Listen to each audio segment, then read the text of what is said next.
عايز تقدم في معهد سينما مش عارف ازاي؟ طب ايه الاقسام اللي موجوده في المعهد؟ طب ايه المطلوب علشان اكون طالب معهد سينما؟ شكل الاختبارات بتكون عامله ازاي؟ طب لو انا عايز اقدم قسم ديكور الامتحانات بيجي فيها ايه؟ كل ده ممكن تعرفه لو اتفرجت على الفيديو ده للاخر.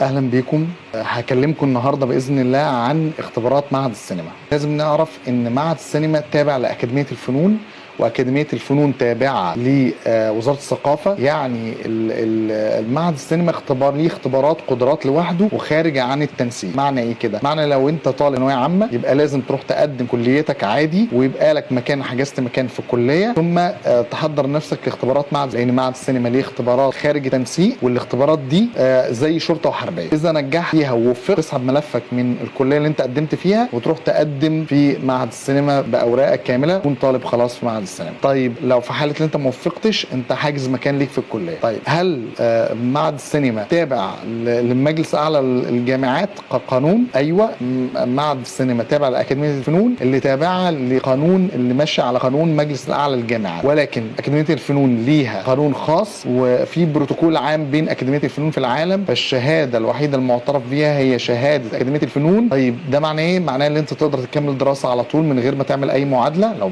عايز تدرس بره كمان تقدر تقدم في اي وظيفه بالشهاده بتاعتك. طيب معهد السينما ايه هو الاقسام اللي موجوده فيه؟ معهد السينما فيه 8 اقسام: اخراج، تصوير، مونتاج، سيناريو، الديكور، رسوم متحركه، هندسه صوت، انتاج. دول 8 اقسام موجودين في معهد السينما. انا اقدر احدد ازاي القسم اللي انا مهتم بيه؟ ده من خلال موهبتك. انت بتكون عارف ايه هو اقرب قسم انت شايف نفسك فيه وتروح تقدم فيه. ليه؟ لان انت يوم ما بتقدم وتسحب ملف بتقرر من اول يوم انت هتقدم في انهي قسم، تكتب ده في الملف بتاعك. طيب هل معهد السينما فيه تمثيل؟ لا، ما فيهوش. معهد السينما فيه كل الاقسام او 8 اقسام اللي هم ما وراء الكاميرا. اما لو انت عايز تمثل تقدر تروح تقدم في معهد فنون مسرحيه، ومعهد فنون مسرحيه تابع لاكاديميه الفنون برضه، وفي بينطبق عليه نفس الشيء. طيب انت اخترت القسم بتاعك، ايه اللي المفروض بقى تعمله بعد ما انت قدمت؟ انت بتهيئ نفسك ان انت تتجاوز امتحان القدرات اللي بيكون على 3 مراحل. المرحله الاولى بيكون امتحان تخصص، وده اللي انت اخترته، اللي هو القسم اللي انت اخترته. الامتحان الثاني بيكون عباره عن ذوق سينمائي وثقافه عامه ولغه. اذا تجاوزته طبعا بتخش على المرحله الثالثه اللي هي الورشه الابداعيه، وبتكون بتشمل امتحان انترفيو، وده بتقابل فيه عميد المعهد ووكيل المعهد ورئيس القسم اللي انت مقدم فيه. كمان بيكون فيه اختبار عمى الوان، وفي كشف طبي. عمى الوان ده بيبقى الاقسام اللي هي تصوير وديكور ورسوم متحركه. طيب ايه بقى شكل الامتحانات او ايه المفروض اللي انا بعمله؟ انت المفروض طبعا اول حاجه تهيئ نفسك ان انت لازم يكون عندك ثقافه سينمائيه، ولازم تشتغل عليها من دلوقتي لغايه ميعاد الامتحان. ولازم تكون مركز كويس قوي ان انت في القسم اللي انت خلاص حددت هدفك فيه، على ان انت تبدا تجمع معلومات عنه، وكمان تدور على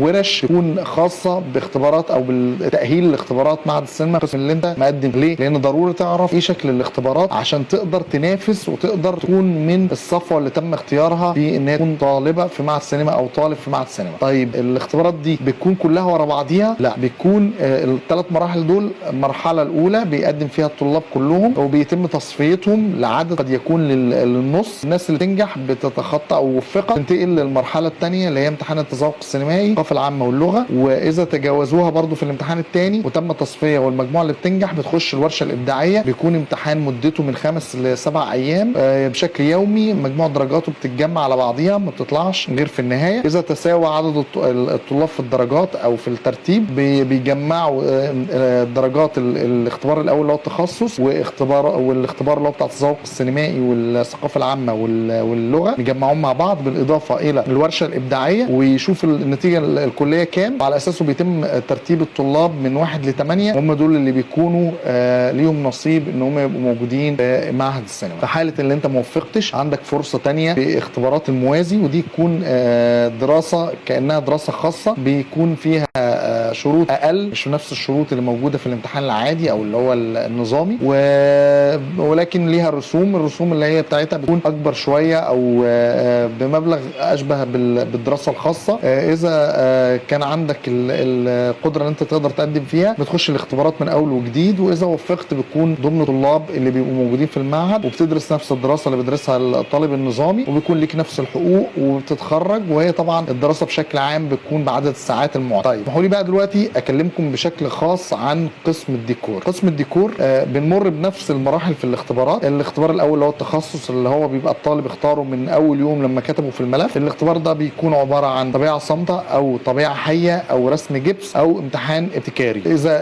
اي حاجه فيهم طبعا انت بتجيلك، طبعا يفضل ان انت تكون اتعرفت على شكل الاختبارات دي من الاول، لان ده هيفيدك كويس قوي في عمليه التنافس. بيكون مع الاختبارات دي قد بيكون معاهم امتحان قد يكون ثقافه عامه في الديكور السينمائي. يعني بيقول لك اختار 3 مهندسين ديكور معروفين واتكلم عن 3 اعمال لكل واحد فيهم. طبعا مهم ان انت تكون مثقف نفسك بشكل كبير، بما ان انت مقدم في قسم ديكور لازم تعرف مين هم مهندسين ديكور، اشهر مهندسين ديكور سواء سنين اللي قبل كده او في بدايه اول ما ابتدت السينما في مصر مرورا لحد دلوقتي في العصر الحديث، ان انت تبقى عارف كويس قوي مين هم اشهر مهندسين ديكور وايه اهم اعمال ليهم. بعد كده اذا وفقت وربنا وفقك وقدرت تتجاوز الامتحان ده، بتخش على الاختبار الثاني اللي هو بيكون تذوق سينمائي وثقافه عامه ولغه. التذوق السينمائي بيكون فيلم بيتفرج عليه، هو بيبقى امتحان عام بيبقى فيه كل الاقسام ما عدا قسم رسوم متحركه، لان هم بيتفرجوا على فيلم رسوم متحركه. 7 اقسام التانيين بيتفرجوا مع بعض على فيلم واحد، كل واحد فيهم بيتكلم عن التخصص بتاعه. يعني انت كطالب ديكور هتتكلم عن الديكور في الفيلم، بتتكلم عن الملابس وبتتكلم عن الفرش طبعا والالوان. بعد كده بتربط كل ده بالتخصصات الاخرى، لان هم في الاخر مثلث العمل الفني بيكون الاخراج والتصوير والديكور، وطبعا بالاضافه الى المونتاج والموسيقى التصويريه والصوت والسيناريو طبعا بشكل عام. مهم قوي ان انت تكون عندك ثقافه سينمائيه، ده معناه ان انت مهم ان انت تتفرج على افلام كتير وتقدر تحللها وتحلل الديكور بالاخص من مكان والوان وجغرافيا المكان والشخصيات وعلاقه الالوان بالشخصيات وعلاقه الفرش وشكله وشكل المكان بالشخصيات، ده مهم جدا. كمان بيكون عندك بعديه في نفس اليوم ثقافه عامه. عن الثقافه العامه ده بيكون في كل حاجه، رياضه، سياسه، فن، سينما، اي يعني بيكون عام. مهم جدا ان انت تنشط نفسك في ان انت تقدر تجمع خلال الفتره دي كم من المعلومات اللي يقدر يساعدك ان انت تتجاوز الامتحان. هو الامتحان بيكون اختياري، يعني بيجيب لك سؤال وبيكون فيه اختيارات، ولكن عدد الاسئله بيكون كبير في وقت قليل، فضروري ان انت تكون عندك من الثقافه عشان تقدر تختار بسرعه وما تضيعش وقت. الامتحان اللي بعديه اللي هو بيكون ترانسليشن، بيكون اللغه، امتحان اللغه، وده بيبقى قطعه، والقطعه دي انت بتترجمها من انجليزي لعربي، وغالبا بتكون عن يعني حاجه عن السينما او الفن بشكل عام. مهم قوي ان طبعا الطالب اللي هو اللغه بتاعته كويسه بيقدر يتجاوز ده بشكل كبير، وطبعا بيجمع له درجات. بالنسبه للطالب اللي ممكن يكون اللغه عنده مش قويه قوي، مهم قوي ان انت تقدر تستنبط القطعه بتتكلم عن ايه وتحاول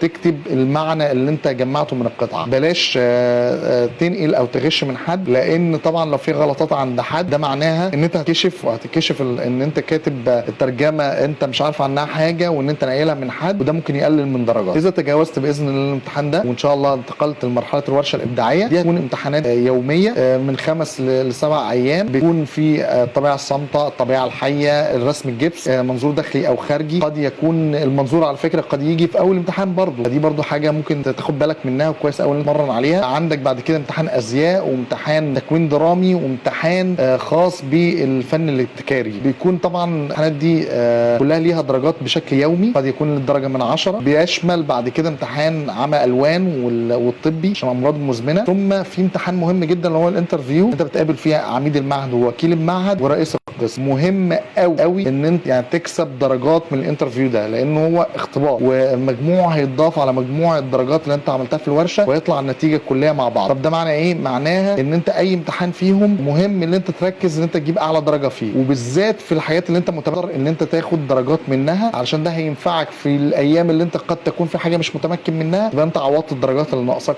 في الامتحان ده. طيب لو عدد الدرجات او مجموع الدرجات تساوي ما بين بعض الطلاب، طبعا ده بيعمل حيره، فبيضطر ان هو الاساتذه ان هم يرجعوا ياخدوا باول اختبارين التذوق السينمائي والثقافه العامه واللغه، يجمعوهم على امتحان الورشه الابداعيه، وبالنهايه بيحطوا التوتال ويشوفوا الترتيب بتاع الطلاب. اول 8 طلاب هم دول يكونوا محظوظين اللي باذن الله هيكونوا طلاب في معهد السينما، واصبحوا في النتيجه هم اللي ليهم الحق ان هم يكونوا طلاب اللي هو عام خالص بمصاريف عاديه خالص، بيكون ليهم فرصه او الحظ ان هم يكونوا موجودين. طيب في حاله ان انت ما كنتش مش من المحظوظين اللي تم اختيارهم، عندك فرصه تاني تقدم في الموازي وتختبر الاختبارات دي. الموازي زي ما احنا اتكلمنا قبل كده بيكون بمصاريف وهو اشبه للدراسه الخاصه، واذا عندك القدره الماليه لده يبقى هتبقى قدامك فرصه تانيه تقدر تقدم في الامتحان دوت، وهيكون بتمر بنفس التجارب اللي انت مريت بيها. يمكن يكون الفرص فيه احسن شويه علشان عدد الطلاب اللي بيقدموا في الموازي بيكونوا قليلين، فبتكون الفرص اكبر. بتمنى التوفيق للجميع ان شاء الله، ربنا يوفقكم، وباذن الله يكون لكم